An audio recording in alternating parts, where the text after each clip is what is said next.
Everybody knew there was a Boss Bronco, but nobody knew where it went. So for 40-some years, 45 years, it was gone. We had Boss 302 Mustangs, and we had Boss 302 Cougars. Now we're finding out there was actually a Boss 302 Bronco. There was. It's a 351 powered Bronco, but the idea was that Carcraft and Bill Stroppe wanted to have Ford build a high performance version of their new Bronco. So they teamed together. It was a Carcraft and project with Bill Stroppe. This is the only Boss Bronco prototype. It's absolutely a prototype truck. It was built by Ford at Carcraft. There's pictures of the truck in front of Ford Styling, in front of the Ford Styling building, with the two versions of stripes on it. They did a hockey stick stripe without the Boss Bronco lettering, then they put Boss Bronco on it. So it was not only a prototype truck for the modifications of the drivetrain, but also a prototype for a proposed styling package that would go along with the Boss conversion. Okay. The new Bronco introduced in '66 was their sporty off-road vehicle, and the off-road scene was pretty big. And Bill Stroppe was running Ford's off-road racing team with the Broncos, and had won the Mint 400 and Baja and all that kind of stuff. So he was Mr. Bronco to Ford as well. So Carcraft built all the GT40s. They did the Boss 429 conversions, competition cars for Ford, high-profile prototypes, that kind of thing, were all built at Carcraft. It was built for Bunky Knudsen for his approval. He was running Ford, and his favorite color was yellow, and he was the boss. So they built this prototype for him to approve. Of course, he was running Ford for 18 months before Lee Iacocca had him shown out the door. So as soon as Knudsen left, the Boss Bronco project was done, because he was the one that ordered it and would be able to ultimately approve it.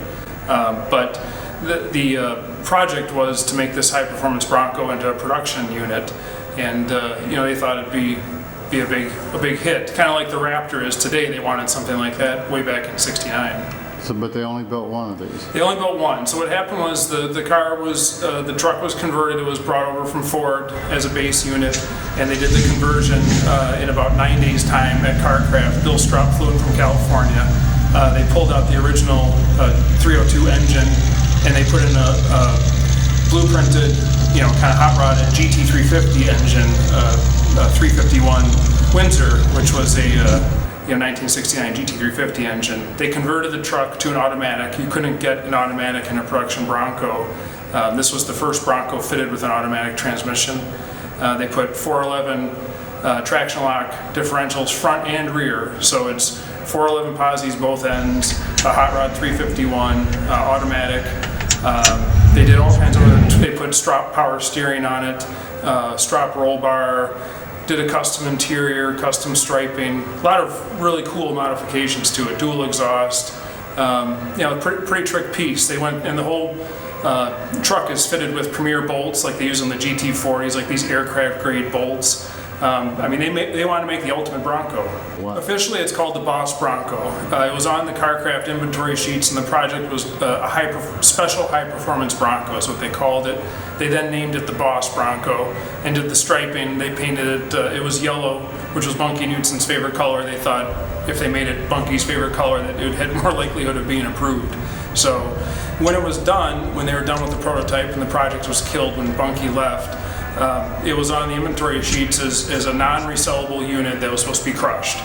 Of course, Ford and Carcraft got into a dispute in 1970, December of '70, over billing. Ford thought they were getting charged too much by Carcraft, and they decided to pull their work from Carcraft, and Carcraft had no other customers, so Carcraft folded, shut its doors.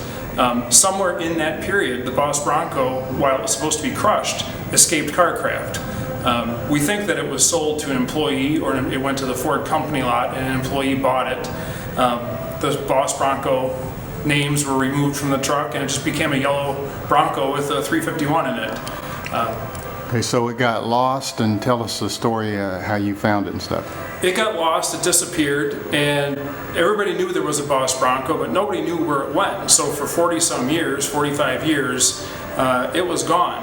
However, while writing a new Carcraft book at CarTech Books, a friend of mine works there, And the author got a inventory sheet from CarCraft from 1969 from the son of a former CarCraft employee, and decided to plug some of the serial numbers into a DMV search, and the one that came up was a Boss Bronco. It had just traded hands. It had sold on eBay. A fellow that had owned it for over 30 years and his daughter put it on eBay and sold it. And nobody knew what it was. It was still just a yellow Bronco to them. They actually called it the Bumblebee Bronco. This family had owned it forever. They had shirts and hats made up that said Bumblebee Bronco. They didn't know any different. They just thought it was a hot rod Bronco. So when the VIN popped up in the DMV search, the fellow writing the CarCraft book tracked down the new owner and bought the truck from him. Of course, immediately called me and said, "I found the Boss Bronco, do you want it?" And of course, being a Ford guy and a Bronco guy and a Boss Mustang guy, how could I refuse that offer? Okay, tell us the guy's name that found it then. Wes Eisenschenk found it from CarTech, and so I worked a deal with him, and I bought the Bronco and I bought the inventory sheet from CarCraft, and hopefully we'll find some other cars on that sheet as time goes on. Okay, tell us the specs on this, and first, does it still have the original engine, and go through the specs? Amazingly, the truck is completely unrestored. It was painted once, the interior is original, the entire drivetrain is original, and which is very uncanny for a Bronco.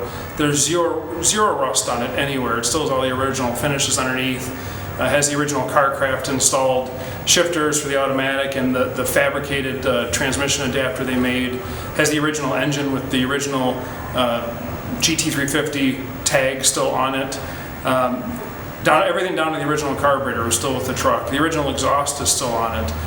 Thankfully, it's a relatively low mileage, and the fellow that owned it for all those years really took care of it. So it survived amazingly intact. If it were just a regular Bronco, it would be special because of how nice it is.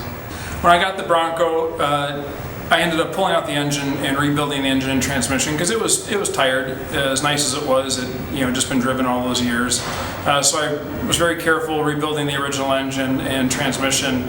Kind of went through the drivetrain, axle bearings and that kind of thing. Just basic catch-up maintenance to it. And the only thing we did to the cosmetics was I have original photos of the truck from CarCraft, and because the Boss Bronco name had been removed from the sides, we duplicated the Boss Bronco decals and put them back on. Other than that, just cleaned it up and detailed it, and have been driving it.